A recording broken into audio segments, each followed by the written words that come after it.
ये एक Korean time travel romantic movie है जिसकी कहानी भी बहुत बढ़िया है।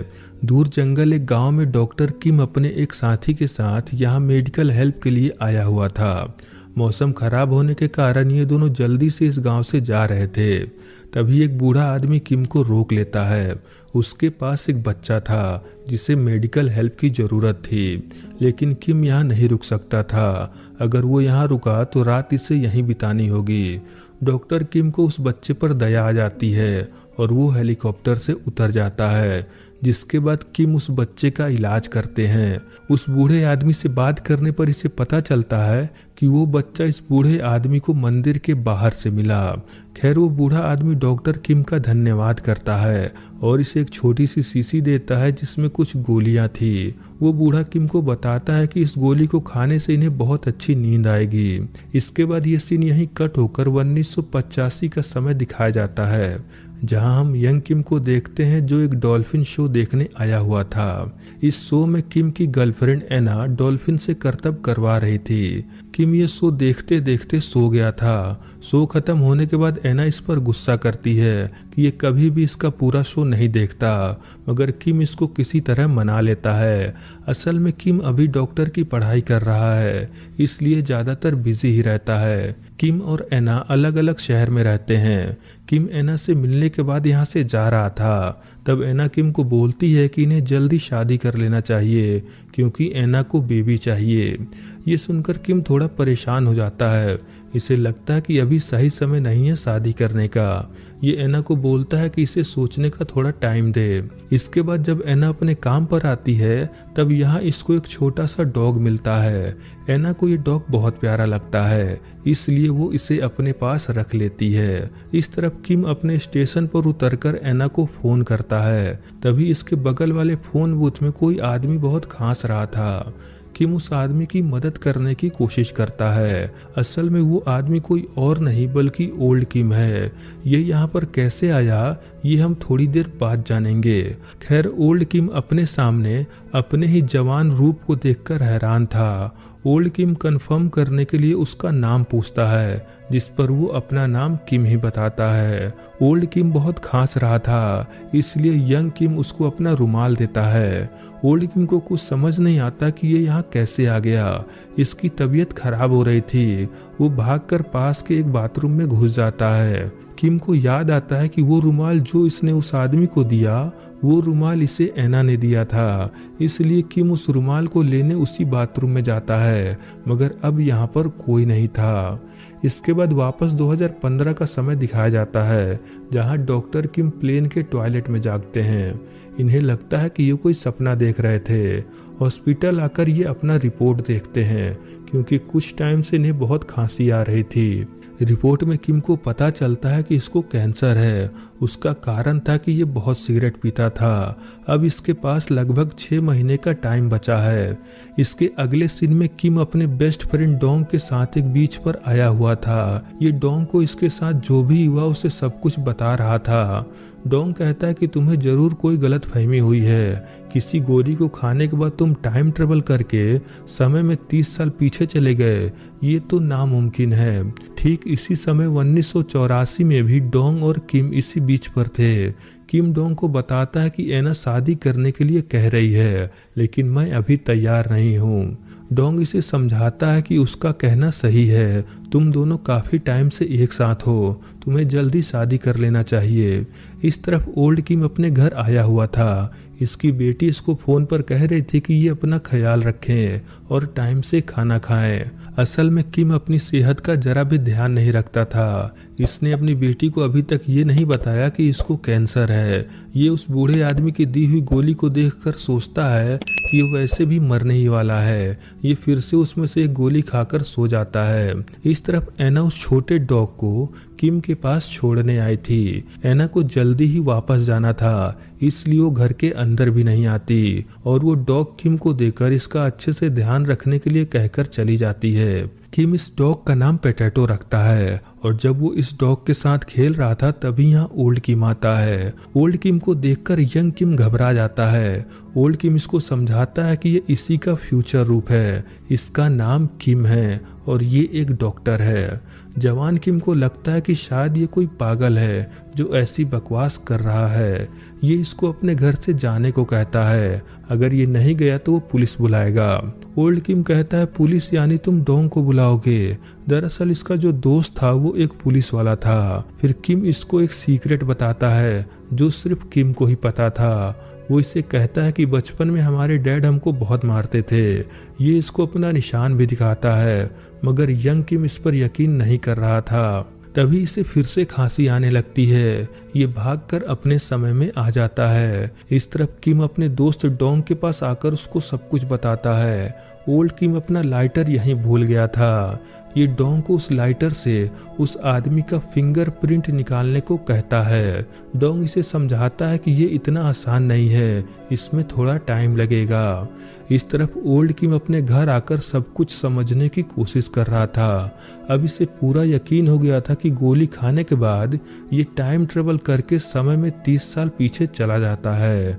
वो गोली सिर्फ 20 मिनट ही असर करती है। टाइम पूरा होते ही ये अपने आप 2015 में आ जाता है। किम के पास 10 गोलियां थी, जिसमें से वो कुछ इस्तेमाल भी कर चुका था। ये उन गोलियों को लैब में भिजवाकर ये पता लगाता है कि आखिर इन गोलियों को किस तरह से बनाया गया है, लेकिन उसे उन गोलियों में ऐसा कुछ नहीं मिलता जिससे ये टाइम ट्रेवल कर सकता है। आखिर इन गोलियों का क्या राज है, ये हम आगे जानेंगे। खैर, इस तरफ यंग किम को उस लाइटर से फिंगरप्रिंट के बारे में पता चलता है। रिपोर्ट में उस लाइटर पर सिर्फ इसके ही उंगलियों के निशान थे। अब किम समझ जाता है कि वो आदमी जो भी कह रहा था वो सच था। किम उससे दोबारा मिलना चाहता था, इसलिए वो अपने हाथ पर टैटू वाले से ओल्ड किम के लिए मैसेज लिखवाता है। ये मैसेज ओल्ड किम देख लेता है, मगर वो अभी यहाँ नहीं आ सकता क्योंकि इसे अपनी बेटी को लेने जाना था।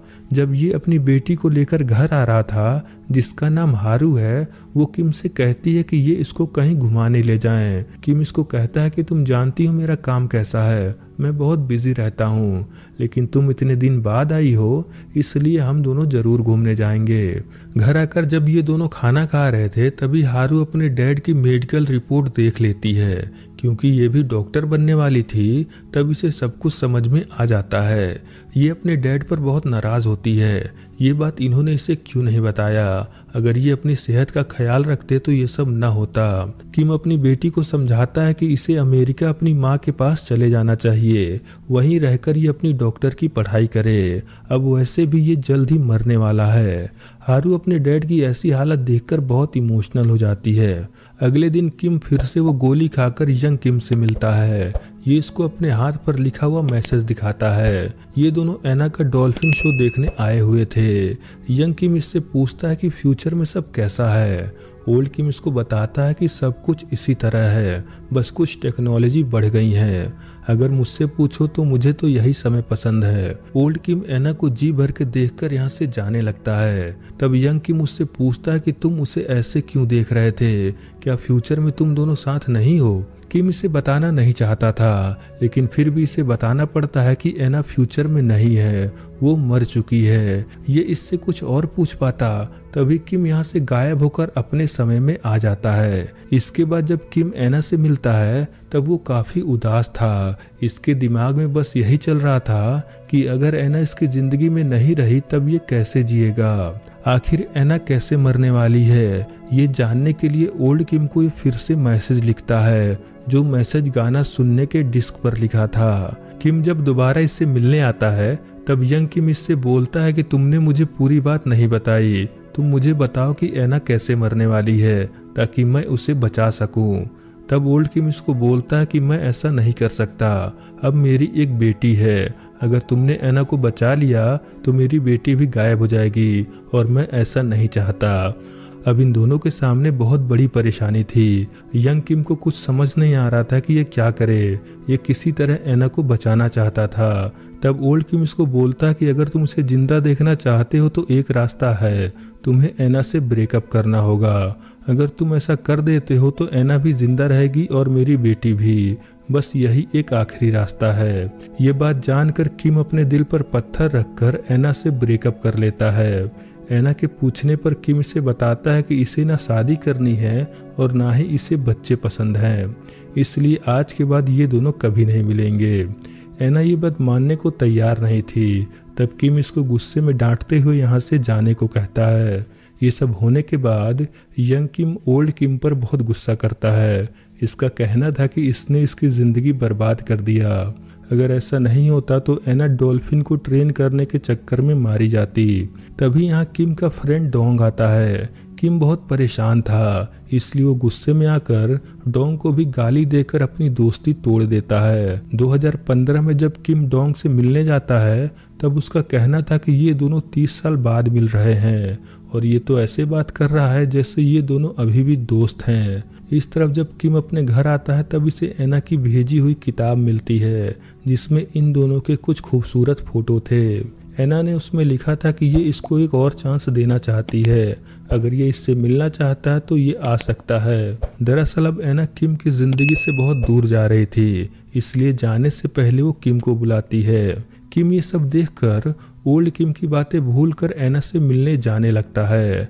ऐसा होते ही फ्यूचर में किम की बेटी की सारी तस्वीरें गायब होने लगती हैं। अगर एना और किम आपस में मिल गए तो किम की बेटी भी गायब हो जाएगी। यंग किम एना के पास पहुंचकर उससे मिलने के लिए जा ही रहा था कि तभी एक गाड़ी से एना का एक्सीडेंट हो जाता है जिसमें एना बहुत बुरी तरह से घायल हो जाती है। ऐसा होते ही किम की बेटी की तस्वीरें भी वापस आने लगती हैं। किम फिर से टाइम ट्रेवल करके यंग किम के पास पहुंचता है। यहाँ पर एना का एक्सीडेंट हो चुका था, वो बहुत सीरियस थी क्योंकि ओल्ड किम बहुत ही एक्सपीरियंस डॉक्टर है, इसलिए यही एना का ऑपरेशन करता है और आखिरकार एना की जान बच जाती है। इसके बाद ओल्ड किम अपने समय में चला आता है जहां इसे हॉस्पिटल में होश आता है। ये पिछले 3 दिन से बेहोश पड़ा था। इसकी बेटी इसके पास बैठी थी जिसे देखकर किम थोड़ा रिलैक्स फील करता है। अब किम के पास बहुत कम दिन बचे थे, इसलिए अब ये एना का एड्रेस ढूंढकर उसे देखने के लिए जाता है। एना भी अब काफी ओल्ड हो चुकी थी और वो एक्सीडेंट के बाद से थोड़ा लंगड़ा कर चलती है। किम उसे देखने के बाद भी उसे ये नहीं बताता कि यही किम है। इसके बाद किम फिर से टाइम ट्रेवल करके यंग किम से मिलता है। ये उसको बोलता है कि तुम्हें मारिया नाम की एक लड़की मिलेगी, जब वो तुमसे मिले तो तुम उससे अच्छे से बात करना। यंग किम उससे पूछता है क्या फ्यूचर में एना ठीक है? किम उसे बताता है कि वो जिंदा है, बस यही हमारे लिए काफी है। ओल्ड किम जाते हुए इसको बोलता है कि ये आखिरी बार यहाँ आया है, इसके बाद ये यहाँ नहीं आएगा। इतना कहकर ओल्ड किम यहाँ से गायब हो जाता है। अब कुछ दिनों बाद किम को वो लड़की मिलती है जिससे इसको एक बेटी होना था। धीरे धीरे समय गुजरता है और एक दिन इसे पता चलता है कि ये बाप बन गया। इसकी बीवी मॉडल थी और वो अपनी बेटी को छोड़कर अमेरिका में सेटल हो गई। बचपन से लेकर आज तक किम ने ही अपनी बेटी को पाला पोसा है। कुछ समय बाद वक्त आता है 2015 का, जहां हमें दिखाया जाता है कि किम अपनी बेटी के साथ समुद्र किनारे घूमने आया था। किम बहुत बीमार लग रहा था। ये दोनों बाप बेटी आपस में ढेर सारी बातें करते हैं। इसके अगले सीन में हमें पता चलता है कि अब किम इस दुनिया में नहीं रहा। उसके कैंसर की बीमारी ने उसकी जान ले ली। डोंग किम की कब्र पर आया हुआ था। भले ही इन दोनों में पिछले 30 सालों से दोस्ती नहीं थी, लेकिन आखिरी समय में डोंग यहाँ था। तभी किम की बेटी यहाँ आती है और डोंग से पूछती है क्या आप ही डोंग हो? वो कहता है हाँ मैं ही डोंग हूँ, पर तुम्हें कैसे पता? तब किम की बेटी इसको बताती है कि मेरे डैड ने कहा था जो सबसे आखिर में यहाँ से जाएगा वो उनका दोस्त डोंग ही होगा। इतना कहकर ये डोंग को एक बॉक्स देती है जो इसे इसके डैड ने दिया था डोंग को देने के लिए। उस डायरी में किम ने वो सारी बातें लिखी थी जो इसके साथ हुआ, जैसे टाइम ट्रेवल और भी बहुत कुछ। इसे पढ़ने के बाद डोंग एना से मिलता है। ये सब सुनने के बाद एना रोने लगती है। अब इसे एहसास होता है कि आखिर क्यों किम ने इसके साथ ब्रेकअप किया था। किम की मौत का दुख डोंग को भी था। ये उस डायरी को फिर से पढ़ता है, तब इसे पता चलता है कि उसने डायरी में लिखा था कि उसके पास 10 गोलियां थी, लेकिन उसने तो 9 बार ही टाइम ट्रेवल किया था।